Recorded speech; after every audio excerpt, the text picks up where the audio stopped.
Hi everybody. I want to wait till I have a few people. This is, how are you all today? This is kind of a off-the-cuff Memorial Day edition of Musings with Stephanie and Maria. Hi Nancy. Well, there, okay, I see you. If you're there, say hi to me please. I'm having I had to set this up right in the sun, so I'm having kind of a hard time seeing, but it is way more interesting and more rewarding when you kind of pop in and have something to say. Besides, I'm just listening to the sound of my own voice anyway. So, all right, I've got a few of you out there. Hi, Nancy. So today is, if you've watched any of my shows, you know about half the time I end up saying, this is not what I had planned for today. And again, this is not what I had planned for today, but this is, gosh, the show is called Musings with Stephanie and Maria, and anybody who has worked with me or worked in the gift shop or anybody knows that I muse a lot and things just come out of my mouth, and sometimes I start a conversation, you know, and sometimes people, you know, my pals just shake their heads. Anyway, hello City Museum, hello Maria, hello Nancy. Got a lot of people out there, so let's get started. Happy Memorial Day, everybody. This is traditionally the start of summer fun, of course, and traditionally a very big weekend for us at City Museum, so this is a little different year as it has been. More importantly, you know, Memorial Day is a day that is set aside to honor and remember the men and women of the armed forces, who gave their lives, and also to honor and remember our loved ones. So I did a little bit of research on Memorial Day. The first Memorial Day was originally established May 5th, 1868, 3 years after the Civil War, and it was called Decoration Day, and it was set up to decorate and remember veterans through their graves. I can remember my grandma and great-grandma calling it Decoration Day early on. I did not look at, actually I didn't write down when it changed, but it was always held May 30th up until 1970, and since then it has been the 5th, no, it has been the last Monday in May. So this year it's kind of early because we have still a whole other week of May. Which is kind of nice. Hi, Krista. So, yeah, and it's to also to remember our family and loved ones, and I do have a lot of family at Jefferson Barracks and at a couple of other cemeteries, Memorial Park and St. Peter's Cemetery, which is over kind of in Normandy. As I visited a couple of loved ones this morning, I got to thinking about another grave that I have come to over the course of the years is Tennessee Williams. And of course Tennessee Williams is part of City Museum of legend, and that's kind of our tenuous connection for today's show. I will tell you, note to self, so Tennessee Williams is buried at Calvary Cemetery. On West Florissant next to Bellefontaine Cemetery, which, if you aren't familiar with either one, they're both beautiful places, incredible amounts of history, very peaceful, and lots of monuments, people's stories. It's very interesting thing to walk through one of these older cemeteries. Bellefontaine in particular has a great marketing department that they have a number of you know, events up there and whatnot, and they really have walking tours you can take and whatever that tell you about different history. There's a lot of, both of these cemeteries have a lot of history. Anyway, I come here, I actually went to Tennessee Williams' funeral when he died in 1982. And so for years I would come up here, and for many years there wasn't a stone. Well, a couple of years there wasn't a stone, and of course I was, you know, outraged by that. And then come to find out years later, when you're involved in these things, that they usually recommend you don't set a stone for a year or two. Hi, Cy Warburton. Can we see if the arch from here, if I were standing on top of maybe on top of one of these monuments, I could. I'm probably about 4 miles from the arch right now. So yes, we are close. And if I drove another 3 minutes down the highway, I'd be able to see it. Anyway, so I digress. And I know I say that a lot too. That should be on a t-shirt, but I digress. Anyway, so one of the legends of City Museum is that Tennessee Williams, of course, was a famous, well-known, very well-known author and playwright from St. Louis. Worked there for a period of time. His father, Cornelius Williams, was an executive with International Shoe Company and put him to work there. So one of my questions always in the back of my mind, and I'm really, as far as the shoe, I'm really interested in the shoe company history itself and the history of our building. And there's of course there's Wikipedia and whatnot, but when you really go, you have to trace back the history. International was a huge company, was formed by conglomeration of merger of a couple of other companies. Back when St. Louis was a huge shoe manufacturing, shoe manufacturing concern. So International Shoe was formed by the merging of the Roberts, Johnson and Rand and Peters Shoe Companies in 1911. Roberts, Johnson and Rand, you can see, is still on the side of the 1509 building where the last hotel is now. Anyway, they merged in 1911. In 1912, they bought Friedman Shelby Shoes, which was another build. Oh, that's what I didn't bring out. Anyway, that was another right there in the 1600 block of Washington. And so Mr. Williams Sr. was promoted to sales manager for Friedman Shelby, and that's when the family moved to St. Louis in 1918. So this is kind of connected with Maria's post from this morning. I got a lot of people out there. Hi, Martine. I talked to you last week. Good to see you again. Hi, RP. Anyway, so my question when we talk about Tennessee Williams working there was it actually our building? We know. So here's something I found in research. So in researching the shoe company stuff, again, it's also pre-internet. That there's, when you look up International Shoe Company, you get the Wikipedia thing, you get that they have ceased operations as a shoe company, you get that there was some big federal lawsuit that they were involved in. But the actual really going back, you got to trace some stuff. Here is one kind of interesting thing that I found in the search for, was it really our building that he worked in? This is a picture of 1600 Washington. It is called the White House. And this is interesting because this is a really familiar looking building. And it says, this building covering an entire city block at 1600 Washington Avenue is occupied by the general administrative offices and our in-stock departments. Shoes from all of our plants are assembled at this point so that when our customers' orders are received, they can be filled speedily and efficiently, regardless of the type of shoe ordered. So, this building, it's 1600 Washington, which is not our building, but was right there in that same block because, of course, we're between 15th and 16th, and I thought, well, what is this now? And even though it looks very familiar, it does appear to be the parking lot in between the Eli Walker building and the white building that now houses Fields Foods. So at some point this was torn down, and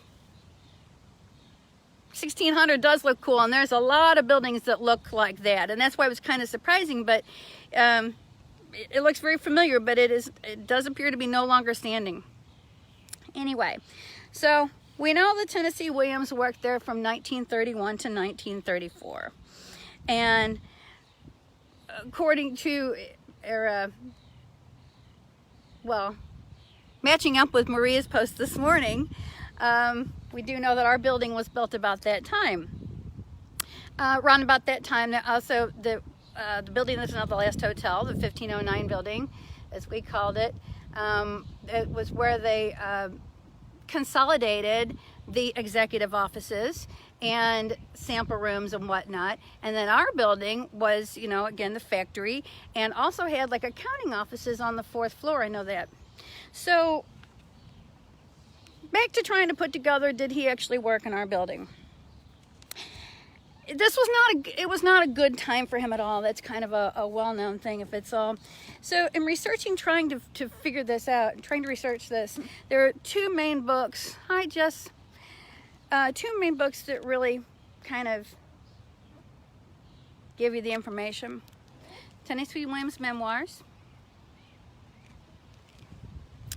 And then his mother's book, Miss Edwina's book, Remember Me to Tom. We're going to come back to this because Miss Edwina's book is really interesting. They're both interesting. But, you know, one of his most famous, or at least if you work in the building, one of the things that we talk about, one of the things that he famously referred to his time at International Shoe as his season in hell. I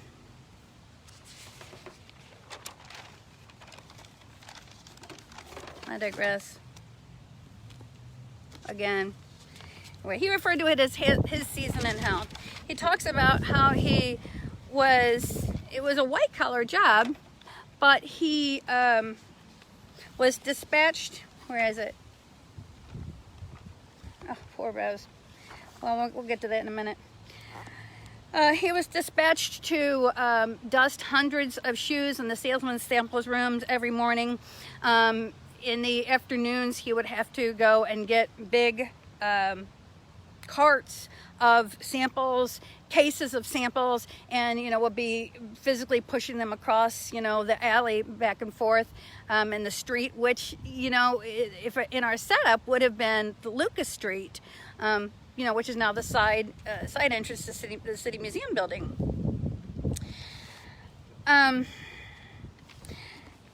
This book in particular, if you're a Tennessee Williams fan at all and you haven't read it, it is full of all kinds of fascinating little inferences. Of course, it's a memoir, so it's written in the first person. So it's full of things like, I bought a secondhand motor scooter over the anxious protests of my new friend, Christopher Isherwood. Okay. Of course, we all know who Christopher Isherwood is. Another famous author. Miss Edwina, his mother.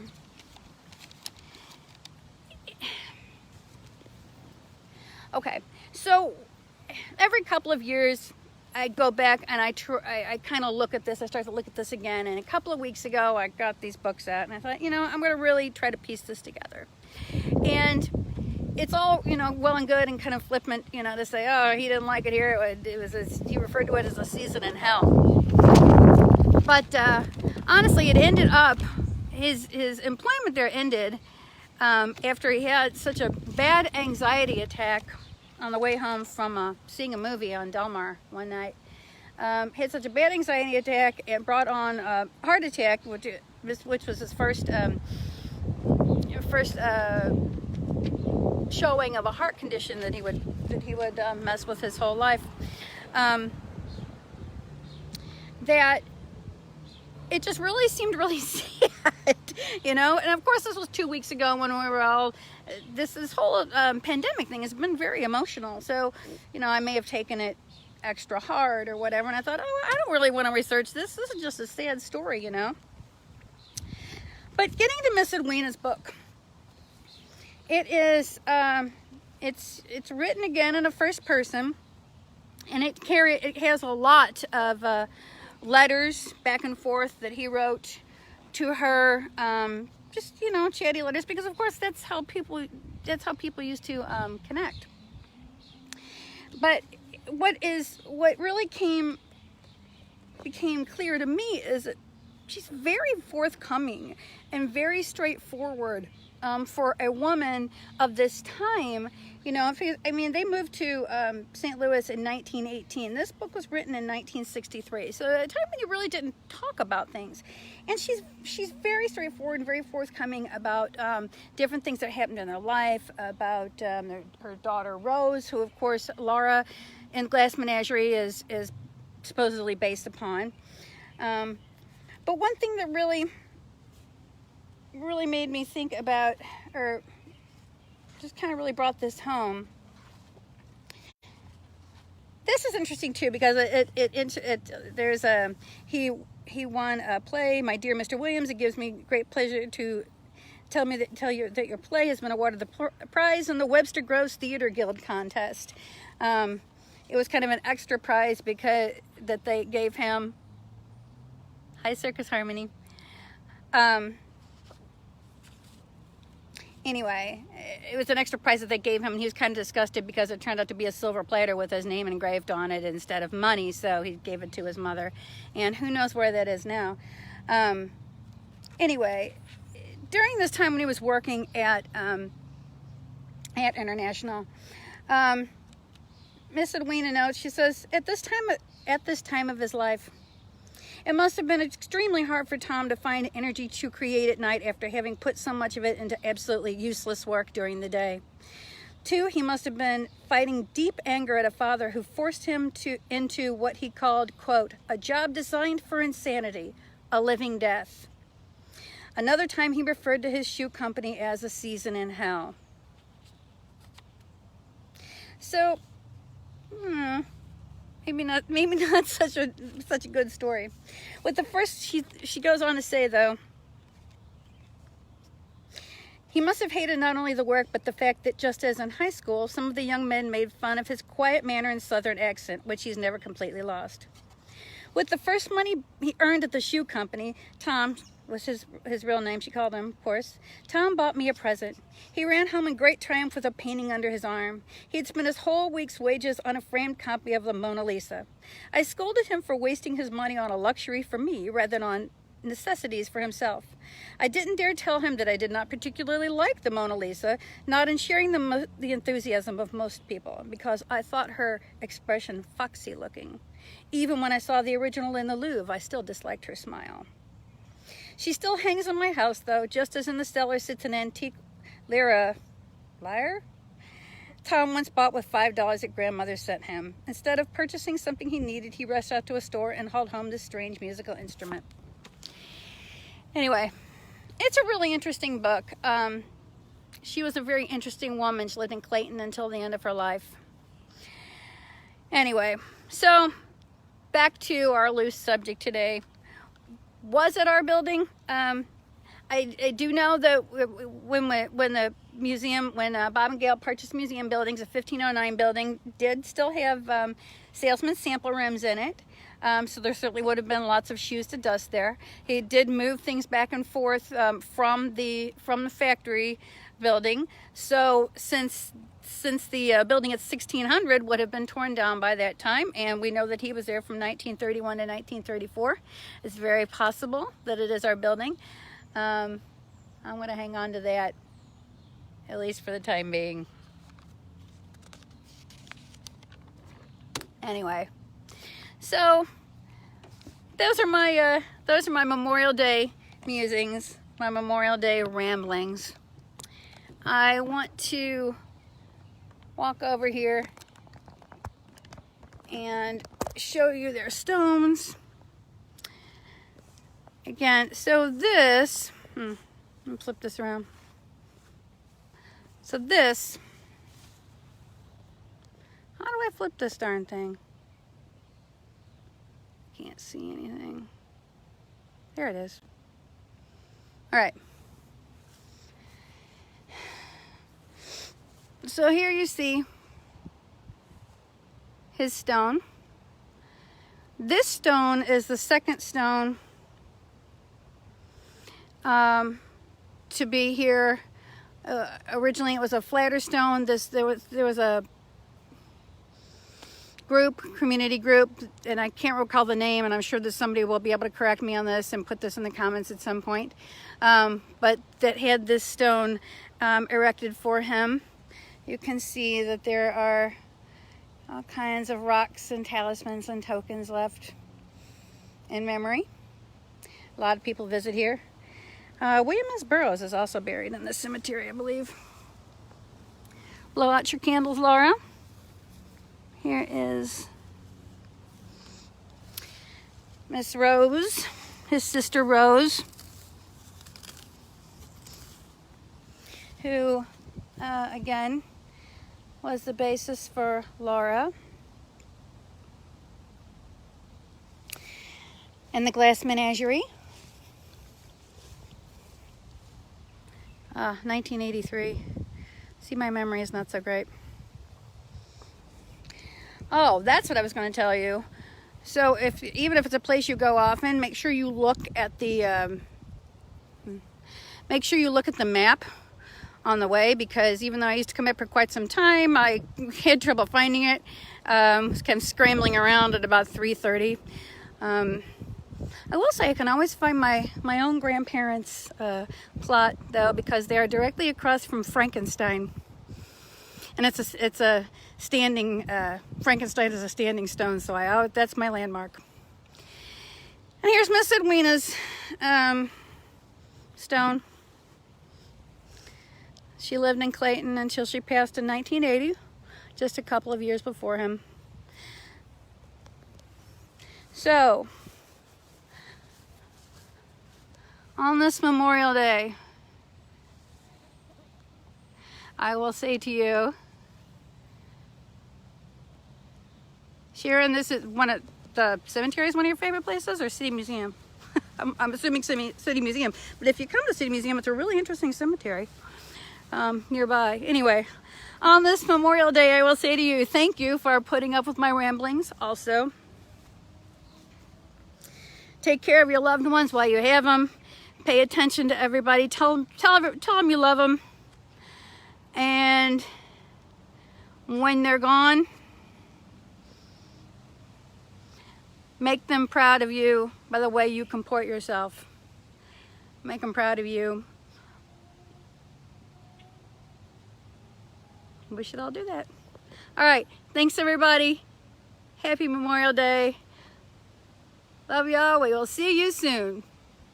Bye-bye.